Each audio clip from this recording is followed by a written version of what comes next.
আসসালামু আলাইকুম। আজকে আমি পাটিসাপটা পিঠা বানাবো। শীত তো চলে গেল, তারপর একটু শখ রয়েই গেছে শীতের পিঠা বানানোর জন্য। পাটিসাপটা এটা এখানে নিয়েছি ময়দা, নারকেল, চিনি, চাউলের গুঁড়া, ডিম আর দুধ। একটু চিনি দিয়েছি, একটু দুধ দিয়েছি, একটু স্বাদটা বাড়বে দুধ দিলে।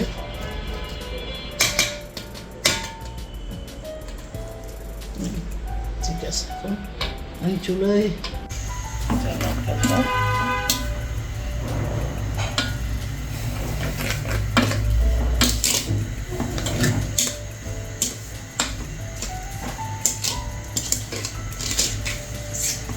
অনেকক্ষণ নাড়াচাড়া করে শুকনো হলে তারপর নামিয়ে ফেলবো।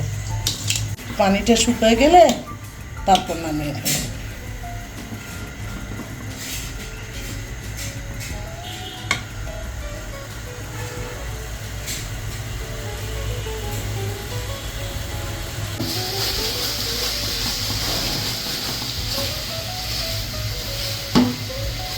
পানি শুকিয়ে গেছে, হয়ে গেছে সব হয়ে গেছে। এখন ঠান্ডা হলে শুকিয়ে যাবে পানিটা।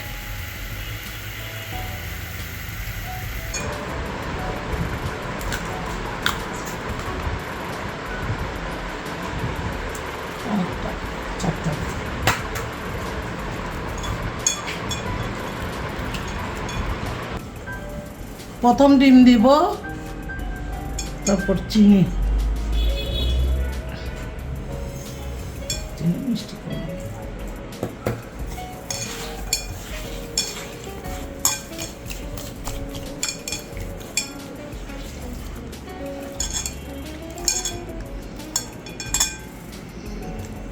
চিনি ভালো করে ফেটে নিতে হবে ডিমের সাথে।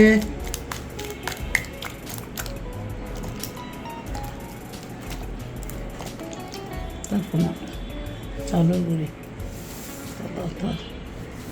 একটা চামচ লাগবে, হাত দিয়ে ধরা হবে।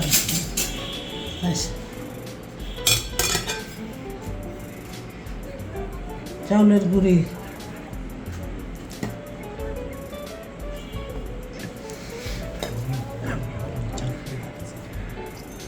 চালের গুঁড়ি দিলাম, তারপর ময়দা,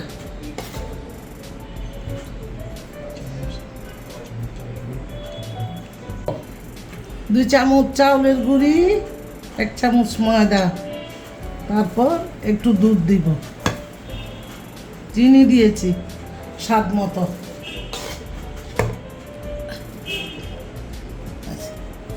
একটু দুধ দিয়ে ভালো করে ফেটে নিব।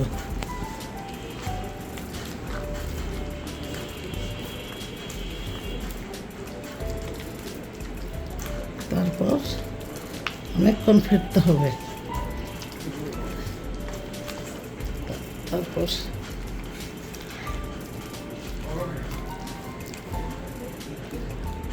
ওই তো ভালো করে ফেটে নিব, নিয়ে তারপর অনেকক্ষণ ফেটতে হবে।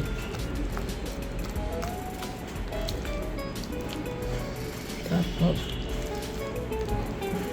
পিঠা বানাতে যাব।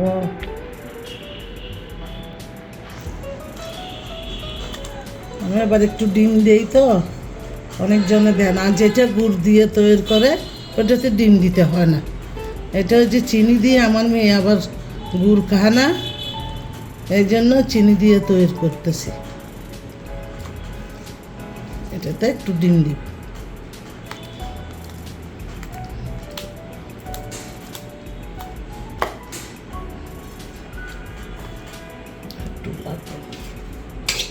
আর একটু লাগবে।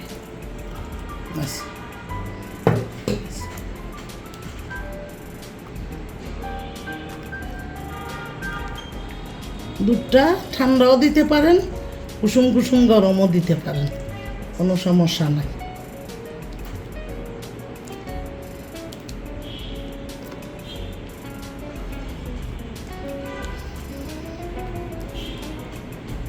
মিষ্টি হয়েছে, লবণ আছে ওদিকে, একটু হালকা লবণ দিতে হবে।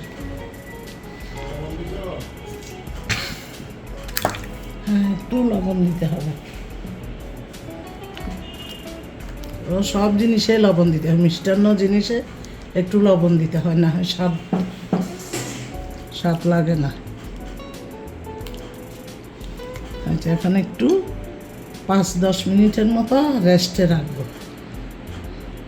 ঠিক আছে, একটু ভালো করে গুটলে পিঠাটা ভালো হবে।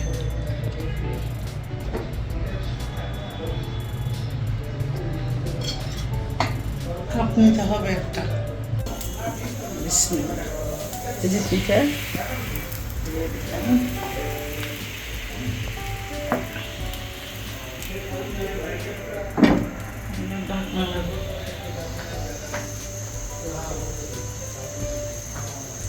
এখানে নারকেল দিব, নারকেলের রসটা করছি যে এটা দিব।